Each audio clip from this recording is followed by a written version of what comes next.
Hi, I'm Ioan and I'm going into my third year doing chemistry at Jesus College, Oxford. So A-level results days just passed and you've accepted your Oxford offer and you're ready to come and study with us in October. You're probably not 100% sure what you need to do before then, so I thought I'd make a little timeline kind of about what to expect when you arrive and some things that you should probably think about before you get here. I remember when I was in this situation and I was very excited to come, but I was definitely unsure of what to expect and a bit overwhelmed by the stuff that I had to do before I arrived. This is completely normal, and it's definitely normal as well to be less excited than I was and to be nervous about arriving, because it is a whole new change of environment and it's certainly something to look forward to, yeah, but also to, be mindful of and prepared for. So before you arrive, I think the thing that tends to be mostly on people's minds is money. So there's two things that you should probably do with respect to your finances before you arrive. And the first one is applying for student finance. And the second one is sorting out a student bank account if you want to. So applying for student finance is a daunting thing, but it's actually really, really easy to do. So all you need to do is visit a student finance website. This could be Student Finance Wales or Student Finance England. Depending on where you are, there's different systems for wherever you are. And you fill in a form with all of your details and it will tell you how much money you're entitled to. And the best thing to do is to get your parents to support your application with proof of their income, proof of household income. And this will give proof for them for how much maintenance loan they're allowed to give you. So for English students, the maintenance loan is standardised on household income, and this will tell you how much that you get. For Welsh students, everybody gets the same amount, it's around 10,000, and your household income determines how much of that is repayable. So not all of it is repayable for Welsh students. You will get a maintenance loan and a tuition loan if you choose to. Your tuition loan will be paid directly to your university, so as long as you arrive there, they will receive your tuition loan from the student finance company, and that's all. You don't need to worry about that. Your maintenance loan will be paid into your bank account in 3 installments at the start of every term, so it's nice and spread out, nice and simple, also just goes straight into your bank account, so it's not something you have to worry about when you arrive. The other thing you need to do, or if you want to do it, is apply for a student bank account. The benefit to doing this is that if you get to university and find that you're not as financially responsible as maybe you thought you were, I know I wasn't, is it gives you an overdraft, which is kind of a safety net. It's interest free while you're a student, and it just allows you to go below zero on your bank balance if you need to, if you overspend. The way to do this is to go into a bank and apply for it. They'll ask you to fill out some forms. You'll be able to get a student debit, a student credit card, and applying for student bank accounts also comes with benefits. So if you apply for it with Santander, for example, you get a free 18 to 25 rail card. If you apply to it with HSBC, there will be £100 in your account as soon as you open it. So there's definitely benefits to doing this, and it's definitely something that I would recommend. If you're coming to Oxford, the other thing you need to worry about is your pre-reading. It's likely that your tutors will have sent you either a little piece of work to do or some pre-reading to do before you arrive. Because the Oxford term starts later than most other universities, you do get a little bit of time to yourself after all your friends, for example, have left, and I would definitely recommend using this to start on your work for the term. The Oxford terms are short and can be very intense, so it's definitely a good idea to get as much of a head start as you possibly can. So do take the pre-reading seriously and definitely give it a go. It's not, the be-all and end-all. There's plenty of time over term to go back over it, but I would definitely recommend making a start. So then you're ready to move into Oxford.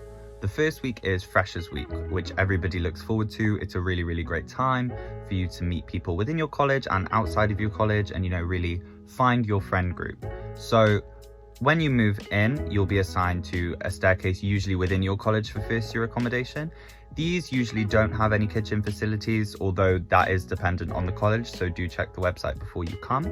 So all you really need to bring is clothes, toiletries, bedding, anything for your studies, and then you're pretty much good to go, as well as anything extra that you might want.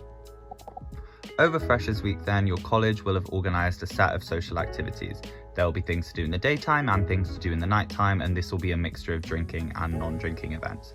I definitely recommend going to as many of these as possible and branching out and meeting new people, because these are the people who you're going to spend the next few years with, and it's a really nice time to be able to get to know them in an informal setting. For my Freshers Week, the activities that we did included 3 club nights, some day activities, things like a scavenger hunt around the city, which was really nice to get to know our way around, some college organised parties, and plenty of free time for anyone to go off and do whatever it is that they wanted to do. It also includes subject inductions and a dinner with tutors, which is really nice as well because you get to know them, again in a really nice informal setting before the academic studies start. Tutorial work ready for your first tutorial the following week. This is where the pre-reading can come in really handy, because if you've done it beforehand, then it gives you as much as Freshers Week to enjoy. However, again, there is time in Freshers Week. There is free time in Freshers Week that you can use to study if you do need to. However, as I say, I would recommend getting it done before you arrive, just to make the most of, the social activities that are on offer, because there are plenty to fill your time. It is expected that you find the first piece of tutorial work that you do quite hard. You won't be used to the style of the work, and it's more often than not to struggle. The important thing is just to throw yourself into it and do your best. I'd also definitely stress that it's really important to be safe during Freshers Week. It can be, a very exciting time. It can be very overwhelming. And oftentimes people perhaps throw themselves into it a bit too much, a bit more than they're used to. So do be safe and, of course, absolutely enjoy yourselves. If over Freshers Week you have any welfare concerns, there are a wealth of resources at your disposal. So every college has a student committee that represents the undergraduate student body called the JCR. This will have at least one welfare rep who you can go to with any concerns. There's also more formal support in place, so every college will have a counsellor, and there is free university counselling if you ever feel like you need it. So there's plenty of people that you can go to if you feel like you're struggling or need some support. The week after Freshers Week then, on the Saturday, is a ceremony called Matriculation. The Matriculation Day, for most people, is a highlight of their time at Oxford. It is the official ceremony where you become a member of the university. For this ceremony, you need to be dressed in your subfusk, which is which is our academic dress. This generally includes a black suit and a gown. I would recommend bringing a black suit or a dark coloured suit to Oxford. However, the gown is something that people often get quite stressed about. You can buy it when you get there. There's no need to make the trip up to Oxford to buy it before. This ceremony can seem a bit daunting. It definitely did for me, because it was certainly something I wasn't used to. It's a trip to the Sheldonian Theatre where the Vice-Chancellor gives a speech in Latin and then a subsequent speech in English. But it's really nothing to stress about. It's nice and calm, and the rest of the day is a day of fun. People go and take pictures by the Radcliffe camera.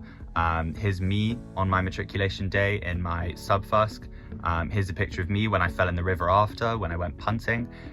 It's really a day of fun and celebration, and a real time to enjoy with the friends that you made during Freshers Week, and to celebrate the next few years that you're going to spend together. So I think that kind of sums up the lead up to and the first couple of weeks that you'll spend in Oxford. I hope that has helped clear up a little bit of the mystery behind it. Depending on when you're watching this, hopefully I'll see you around. But if not, I hope you really enjoy your time in Oxford.